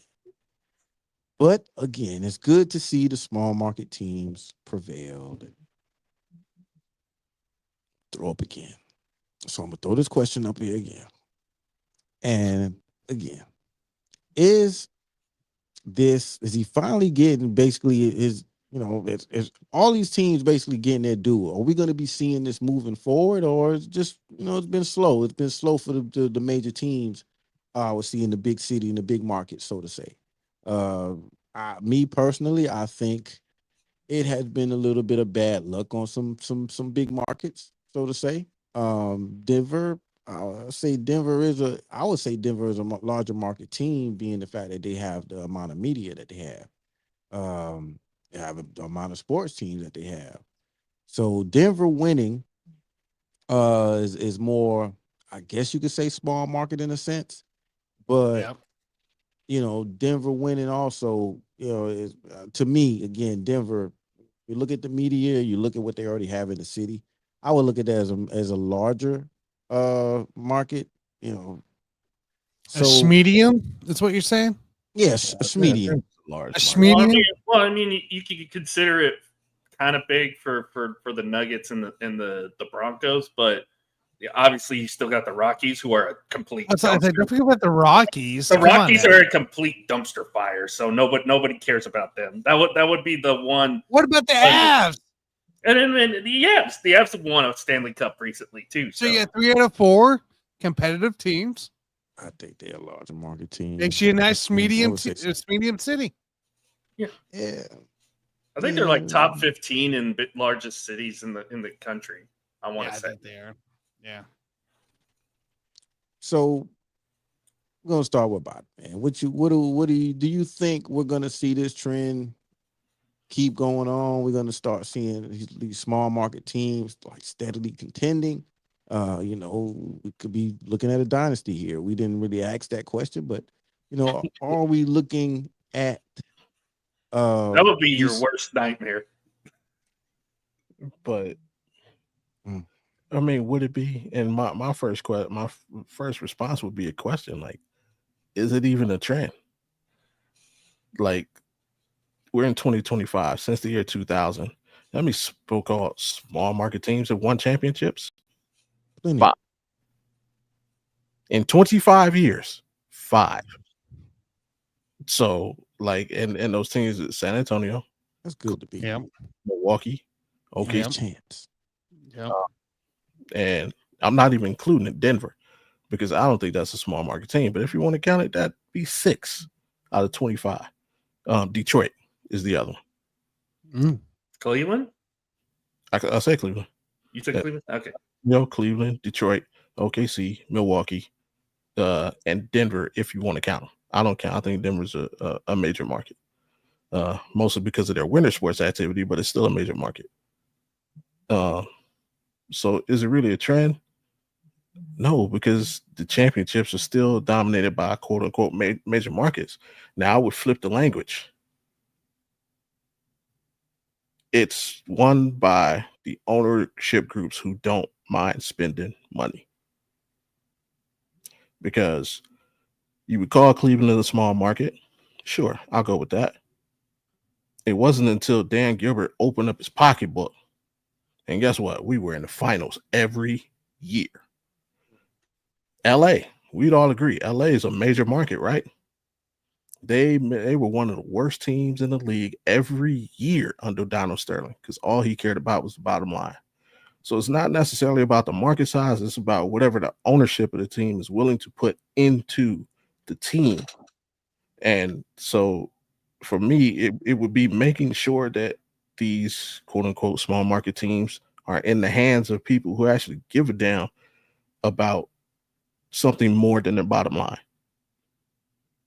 When that happens, every team is competitive. When you have guys who just want to profit, try and profit off sports, or own a sports team because it's a cool thing to do in the moment, you get non-competitive teams. Like, dude, what's going on in Atlanta? You've literally had some people consider Trae Young a star player. I don't, but okay, you got a franchise top player. Why can't we be competitive year in and year out? You got Charlotte, who was owned by the greatest player of all time. Why can't we be competitive? And then he sells the team. Cuban gave a damn, right? Dallas was always competitive. So it's just, man, let's get these franchises in the hands of people who give a damn about competing and winning and not just profit. And that will change it. And to Bobby's point, what is the whole reason Seattle moved to OKC in the first place? The owner in the city could not agree on a new stadium. They wanted to get a new arena in Seattle, but the city didn't want to get rid of the key arena. And so the owner was just like, okay, I'm going to sell the team because obviously you guys don't care enough. So he sold it to the group in OKC. The team ended up moving. And like you said, Sam Presti and what he's done with this organization, like you said, gives a damn, built it into a championship organization. And you see that, but you see it in other sports too. Perfect example right now. Look at the Tampa Bay Rays. They have nobody worth. Name me 3 Tampa Bay Rays. I bet you can't. And guess what? They're about a game and a half behind the Yankees for first place in that division because that ownership group actually cares about that team. It's the same way with you could probably throw Toronto in there, although Toronto's more of a larger city. They actually did spend money to go get a Kawhi Leonard to kind of build that team and to win a championship in 2019. You mentioned your Cavaliers. Built that team up, won a championship in 2016. Golden State, we've mentioned them multiple times. Built that team up. Again, if your ownership group cares enough, like you said, Bobby, you can have success, not just in the NBA, but in any league. This is the second championship I've had in 3 years. Because finally, somebody in Texas was like, hey, we can build a winning baseball team if we just spend You're a little bit of money. You're welcome, by the way. Yes, thank you, Tanner. Thank you. Aiden Moore came in. You're welcome. I mean, also support Allen's argument. Like literally, look at the city of Cleveland. The Guardians were in the World Series in 2016. The Cavs were in the NBA Finals in 2016. Look at where they are 10 years later. The Cavs are still competitive, and the Guardians are trash because that ownership won't spend a dime to go get some hitters. They're not trash. Bobby. They are trash, dude. They are trash. They're there. That's it. They're That's there. They're there. They ain't trash. They The White are Sox trash. are trash. They're there. I mean, Tanner, look at your team, Kansas City. Royals went to back-to-back World Series, won a title. You spend a little money for the football team, you get a great quarterback in there. You guys have What are you talking about? I'm just saying, like you said, That's not even the same thing.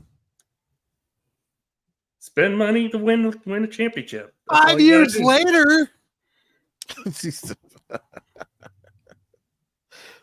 All you had I to do get was what just, you're saying. I get what you're all saying. you had No. to get what do was just get Tom Brady out of the AFC. You would have been fine. I'm not talking No, about y'all this. saw Bobby Witt's potential. Y'all locked him up for 12 years. Jock. The Guardians see somebody Jock potential. Leone. We trade him to the Padres. That's the difference. Like, Yeah, that's true. yeah, the Guardians are trash. Boston's So Boston's ownership, sports ownership right now is a mess. Because now they're selling off pieces with the Celtics. Well, yeah, because they just transitioned to a new ownership, so now they're going to sell because they don't pay the whatever the the franchise luxury tax, yeah. luxury tax. Yeah. So yeah, they're selling everybody. That's my only hope for Jay. I hope. No, we know the Blazers are currently in flux as far as ownership. I hope y'all get somebody who gives a damn about sports. That's all I hope. I mean, I was going to say, to kind of put Jay in a better mood, look at what the Commanders are doing right now with the new ownership. NFC Championship game last year. Yeah. Yeah. Everybody in Portland should be fired right now. Sell the team. Y'all literally traded a dude and then 3 years later traded back for the same dude.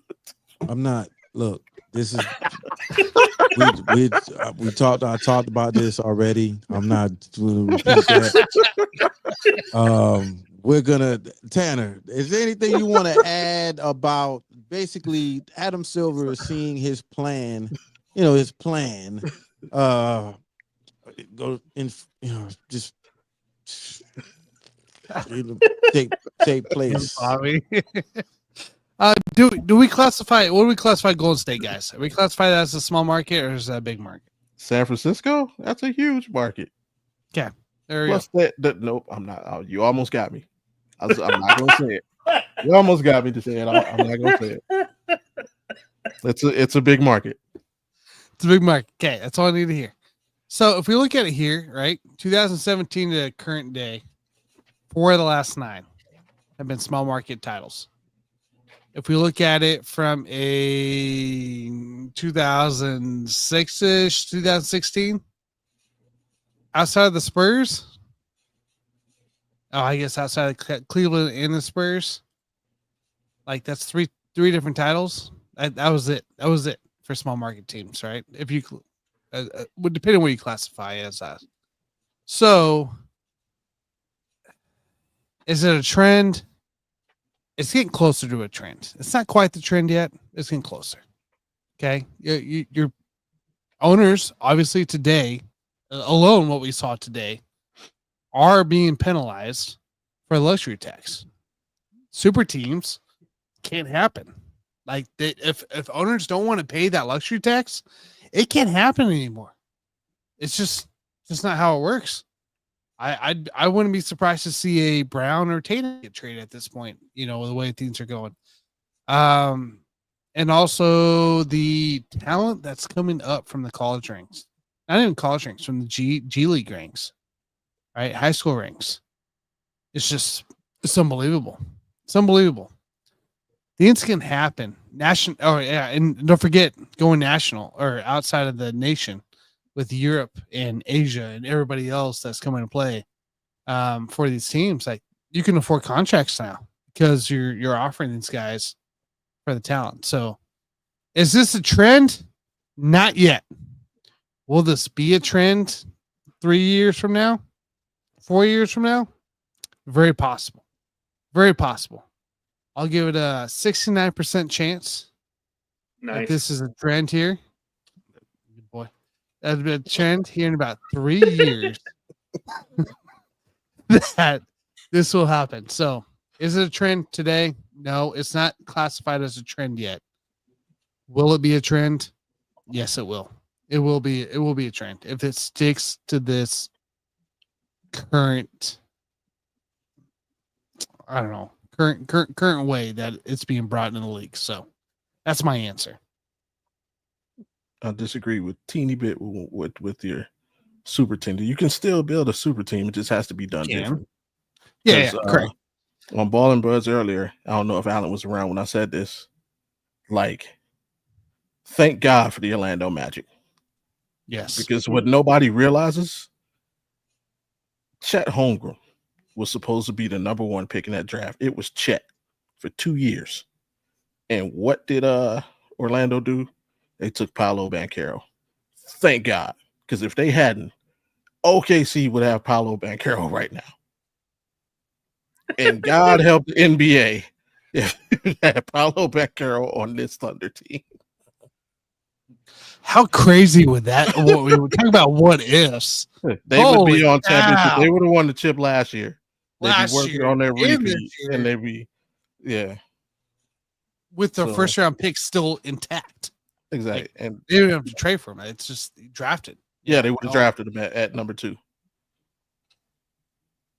So yeah, it can be done. It just has to be done differently. And right now, a lot of teams don't have in the drafting, right? Drafting capability. Yeah. That's what I'm saying. Like the G League talent, the the college, freshmen to seniors coming out, the high school guys, like overseas.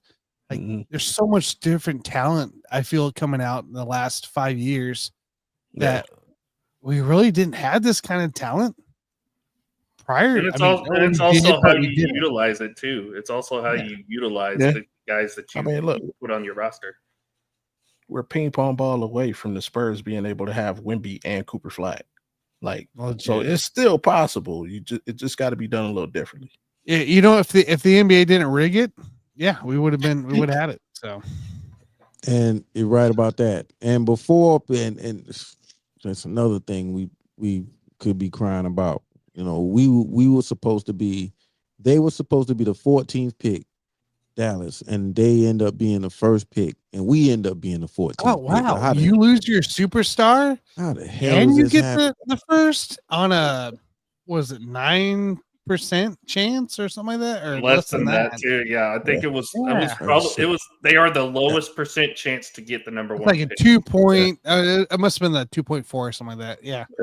Oh yeah, here you go. And it's not like there wasn't a already history of that happening. So yeah, weird. At least y'all got Drew Holiday, Jay. He's coming to save the day. Dallas could bring Dame back. Dallas. So about Dallas and Cooper Flag. With Dallas getting Cooper Flag, I want to point out, everybody, this could be a very scary defensive team. I don't think I just don't understand. Maybe we'll get something for us one day. But the Western Conference is about to get another superpower, and I feel like a lot of people are not realizing.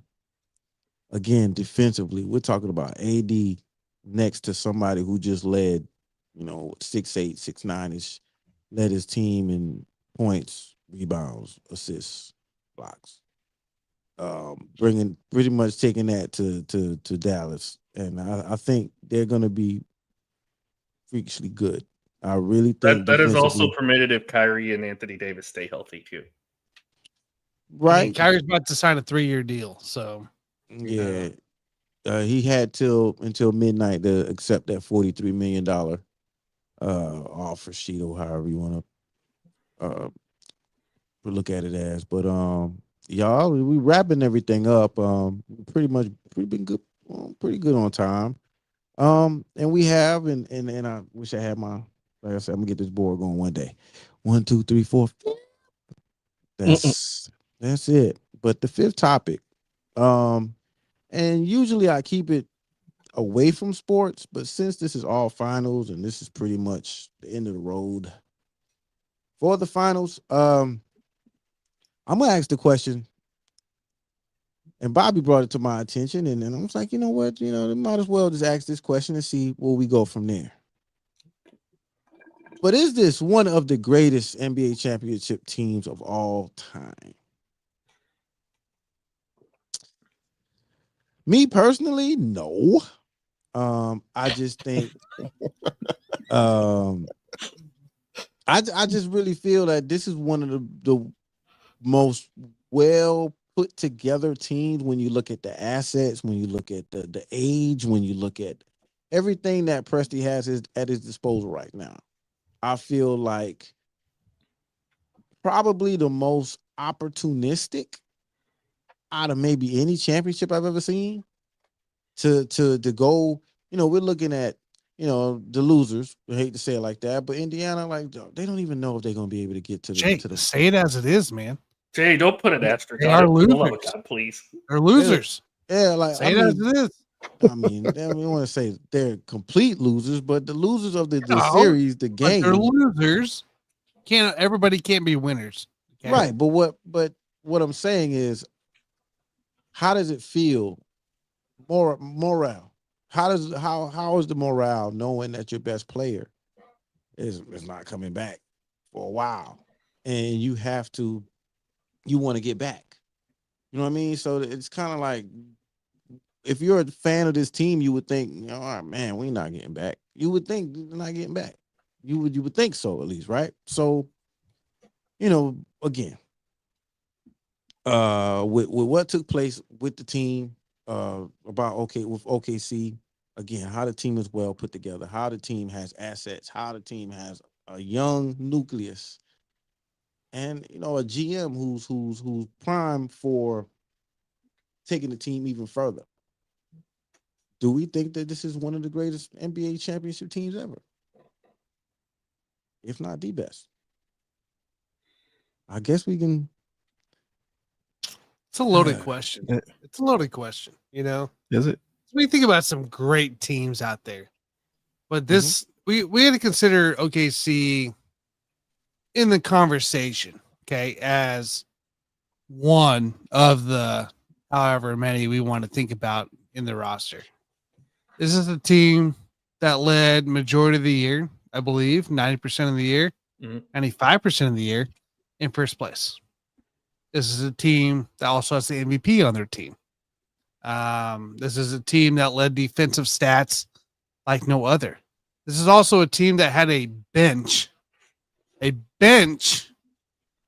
that were scoring in starters range across the league. They were scoring better than starters range for most teams. And they went out due to, we can say due to what ifs, right? We can say all the what ifs we want. In the end, this team went out 7 games having to beat the Pacers. They had to go out and beat 7 games, Alan, correct? Against the Denver. Nuggets, right? Denver. Of Denver, who ultimately either one of those teams, whoever won that, right, ends up winning the finals. Let's be real. Like, Nuggets aren't losing to Minnesota. The Nuggets aren't losing the Pacers either. So, in the end, yes, I will consider OKC's roster. I will consider OKC as a team being one of the best NBA seasons period as a team. They're young. They're being so young as they are. The coach being so young as he is and new, right, to the league, really, for my instance. I know he came from G League and all that stuff, but you gotta think about it. Like, where these guys come from, the draft, everything's set up the way it is, and the stats they led in. I'm not even naming half the stats. I guarantee you, there's more stats that Alan's probably gonna pop off, no problem. So yes, OKC is in the conversation. This championship team is in the conversation as one of the best. Mm. I like it. I mean, we did a special episode of Oliver Reacts right after the game Sunday, and even with a couple days now to think about it, I think when I said it then, I had them 5th, and I really have no reason to change that. With obviously, I think the best team of all time is the Showtime Lakers. I know a lot of people like to associate Showtime with that whole era. No, the Showtime Lakers were really the 1987 Los Angeles Lakers. That team was you had an MVP in Magic Johnson. You had Defensive Player of the Year in Michael Cooper. They won 65 games. They ran through the playoffs. They had 7 players averaging double digits on that team. Like, I just don't. I don't think this OKC team gives that team any problem whatsoever. Then of course you go to the 72-10 Bulls. Matchup wise, I think the Bulls would be defensively a problem for this OKC team. Size wise, they match up, and the X factor being Dennis Rodman. Like, let's face it, Chet had an okay series, but Miles Turner was a problem for Chet Holmgren. What do you think Dennis Rodman is going to be? You know what I mean? Like, Ron Harper, super defender at the point guard. He SGA didn't have an efficient finals. Like, Ron Harper would have made that a little bit worse. So I kind of, and then of course there's Jordan. So I give it to them at 3. Oh no, actually I have the Bulls at 3. My bad. At 2 I have the 2017 Warriors. Like, come on, just KD and that Warrior squad is insane. It's the best roster ever put together. The best starting 5 maybe in the history of basketball. So that is what it is. And I think the fourth team I had above them was who did I say? I can't remember. Oh yeah, the 2001 Lakers. Yeah, that they were just, by that year they were running like a well-oiled machine. Best record in playoff history. I think it still stands. They only lost 1 playoff game, but that's where I kind of fall with them. Like, who would be 5th? I think they have a great argument versus any team for 5th best team of all time. What you thinking, Alan? You I mean, got it. I mean, based on the stats, based on everything they've done in the full season, Tanner mentioned, there's some stats he didn't say. They were 25-1 against the Eastern Conference this year. The only loss was a back-to-back against Cleveland. They had the most double-digit wins in a season in NBA history. Shea, I believe, had 50-some-odd straight games with 30 points or more scored in a row in that stretch. There's just so many statistics. Defensively, they're one of the best defensive teams ever. Yeah. They're not going to get recognized as such because, again, it's Oklahoma City, small market. I've even heard some people, some Neanderthals on the main media stations say, seriously, I've heard them say that the 2020 Lakers are better than this team. Oh wow. I mean, is there an argument to be had? That's LeBron, AD. I mean, yeah, but also COVID bubble, all that crap. You gotta take your fandom, man. You gotta look at it logically. Is there an argument? I mean, yes, there's an argument to be had, but I think this team is the best team out of the. We mentioned there's 7 different champions the last 7 years. This is probably the best of the 7. Ooh, that could be debated. It can be debated, but I firmly believe it is because of the stats that they put up. Again, the straight game Shea had with 30 points. I think it was like 50 something. I'm not quite sure on that. Most double digit victories, 25-1 against the Eastern Conference. One of statistically the best collective defensive team, one of the best collectively defensive teams in NBA history. But see, you say that. See, that's what I see. You got to take your fandom out. The second time you said 20. You said what was their record against the East one more time? 25-1. So the finals never happened, right? No, I'm saying regular season wise. I know, but I mean total. So it's like, yeah, you did that. Yeah, but in total, it was like, yeah. Whereas you look at a team like the 2001 Lakers, they lost like 8 games against the Eastern Conference. But guess what? In the playoffs, they shut it down to 1. So see, they inverted that. So it's like, I mean, yeah, there's an argument to be had with that. I agree with you guys. I think they are one of the best teams all time. Are they number 5? That's debatable. I think they could potentially be top 10 at the very least. I think that's a given. Without even thinking about it, I could say that. Yeah, I mean, there's a lot of argument where you place them, right? Like, it's tough.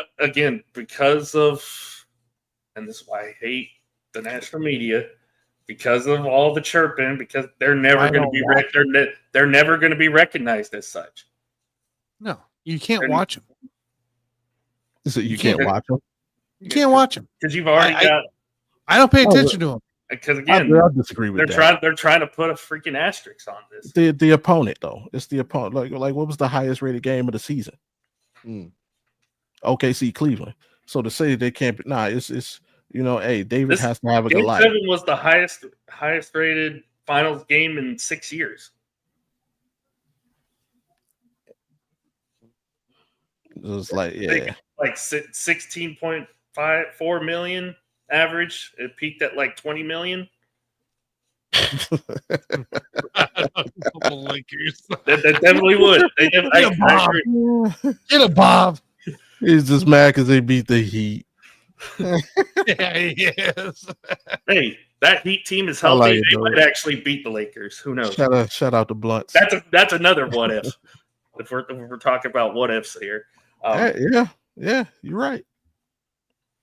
But yeah, I think that this is definitely the best Thunder team of all time for sure, hands down. Oh, that ain't That's Bobby Blunt. Yeah, definitely the best team in franchise history. You could definitely make an argument, and you can make a case for it being a top 10 team of all time. My Cavs is the greatest team of all time because we beat the greatest team of all time. But speaking, y'all. Speaking of time, I wish you had more time. Fellas, it's been real. It has been real, man. Another Tuesday night in the books. Hey, I always tell everybody we're gonna do it better next time. Always. And no more therapy for you, Jay. No more therapy. Congratulations. Right. I'm boy, you don't know how ready I am to hit this button. And this has been real though. I feel better. Not better because of what my team's done today, but better that I'm through this. I'm through this. I've done it. Getting Drew Holiday back that's a step in the right direction, man. He's a solid veteran, leadership. Yeah. Yeah. DeAndre Ayton and Drew Holiday. Here we go. Finals bound. Oh boy. That's an NBA champ team. This is not supposed to end like this. This is not supposed to end like this, y'all. All right. So for Bobby G, he's already spoken. For everybody that's laughing, Alan Peralez, your boy Tanner. This is the Rec Room Weekly. OKC. I swear this. OKC. That's cool. OKC. That's cool. You enjoyed yourself? You enjoyed yourself, Alan? Hey, this is the second one in 3 years. I don't know how to act proper with winning a championship. I'm sorry. It's cool, but now it's over. And everybody, it's been real. It has been real. Yeah, cause y'all, you, man, you doing too much, man, Alan. That was just too much, man.